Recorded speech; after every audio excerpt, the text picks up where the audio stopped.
Après le pétrole, l'automobile est la deuxième industrie en Iran, avec plus d'1 million de salariés directs et indirects.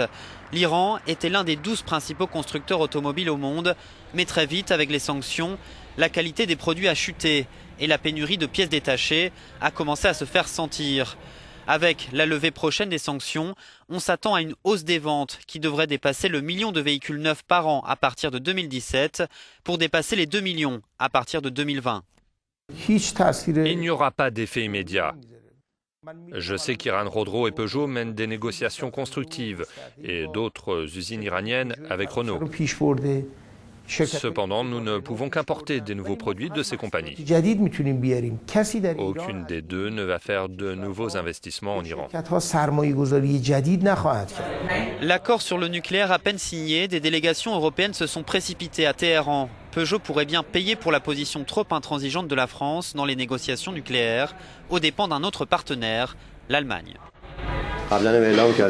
Comme vous le savez, nous coopérons avec Renault, Peugeot et Suzuki. Mais j'ai déjà dit qu'en plus de ces entreprises, nous allons choisir un pays européen puissant, autre que la France, comme quatrième partenaire.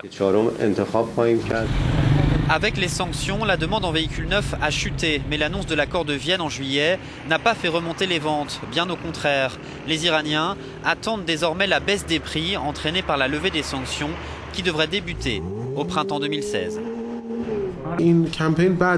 Cette tendance a commencé après la chute de la demande, qu'elle a accompagnée plutôt que provoquée. Mais je crois que le point le plus important à prendre en compte dans les conditions actuelles est que les principaux acheteurs de voitures n'ont pas envie d'acheter. L'Iran ambitionne de produire 3 millions de véhicules par an à l'horizon 2021. Pour atteindre ce but, Téhéran aura certainement besoin de la coopération des grands industriels automobiles mondiaux. Malgré les défis, on dirait qu'avec la levée des sanctions, le soutien de Rouhani et le partenariat avec de grands constructeurs mondiaux, l'industrie automobile iranienne va reprendre le chemin de la croissance.